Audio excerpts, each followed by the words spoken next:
Selamat pagi anak-anak. Jumpa lagi bersama saya, Ibu Welmi Baitanu, dalam pelajaran prakarya pertemuan ke-16. Mari kita awali pembelajaran kita kali ini dengan bersama-sama berdoa menurut agama dan kepercayaan kita masing-masing. Berdoa mulai. Berdoa selesai. Materi yang akan kita pelajari pada pertemuan kali ini yang pertama adalah kemasan produk kerajinan tekstil dan proyek kerajinan tekstil. Simak videonya sampai selesai dan catat hal penting yang ada di dalamnya. Selamat belajar. Kemarin kita sudah membahas kemasan pada produk kerajinan bahan serat alam. Tentunya kalian masih ingat kan pengertian dari kemasan, fungsi kemasan, dan tujuan pengemasan tersebut. Nah, kali ini kita akan membahas tentang kemasan produk kerajinan tekstil. Kemasan merupakan sentuhan akhir dari sebuah proses.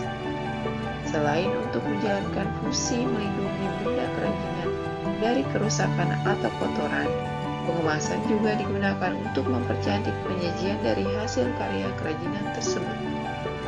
Pengemasan untuk karya kerajinan tekstil pada umumnya menggunakan kotak kardus yang diaplikasikan dengan mika transparan agar bentuk kerajinan dapat diamati dari luar kemasan. Atau jika ingin menghemat biaya, bisa digunakan plastik mika bening biasa. Motif pada plastik dan kardus dapat digunakan agar tampilan penyajian hasil karya tekstil lebih cantik dan menarik.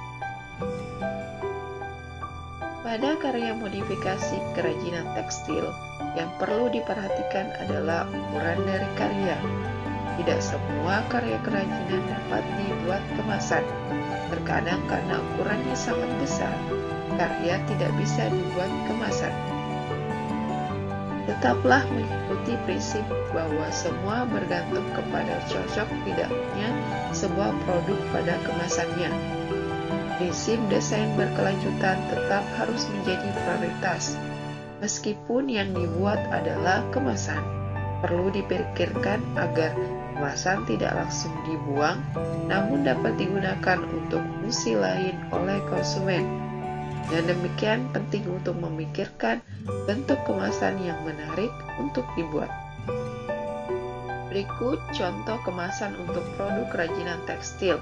Yang pertama, sebuah kardus dengan plastik mika yang transparan.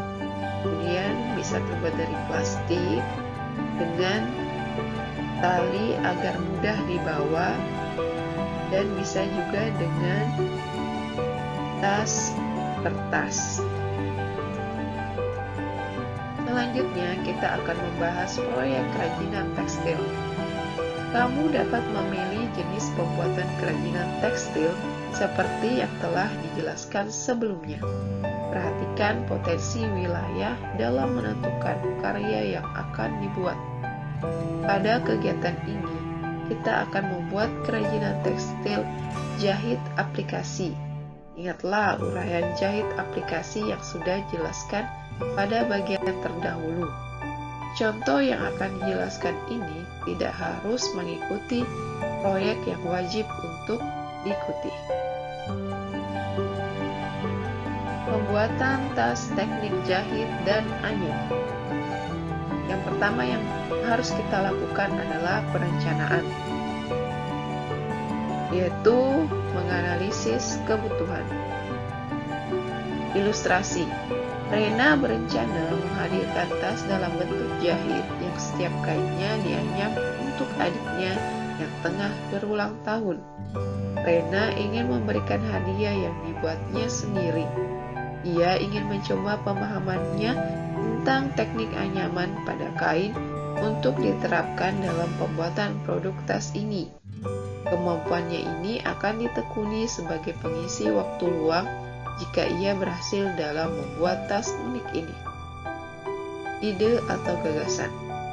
Reda ingin mencoba keterampilannya dalam menggunakan bahan dan alat yang tersedia di sekolah, sekaligus untuk memperoleh nilai terbaik Bahan yang digunakan Rena adalah kain katun yang mudah dibentuk atau dilipat.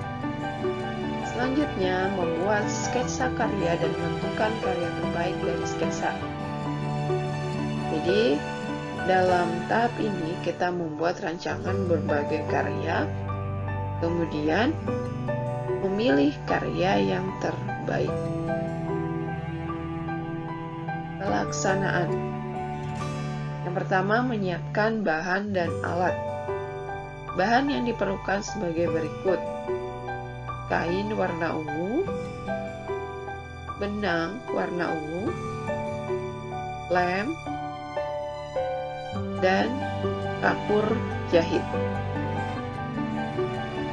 Alat yang dibutuhkan sebagai berikut. Yang pertama, lem tembak, jarum pentul, gunting, mesin jahit, spool, sekoci,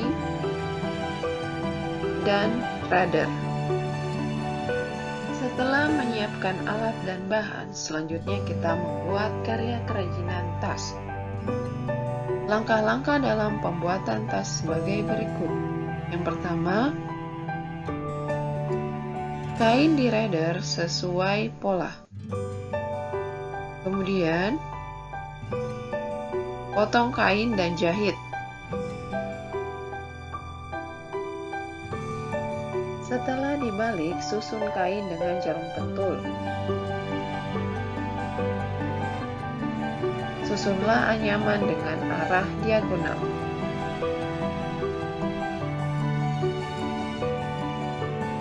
Pasang pada kain sedikit demi sedikit. Setelah lebar, beri tepian ungu dan jahit. Satukan panjang tas melingkar. Buat tutup tas bentuk persegi.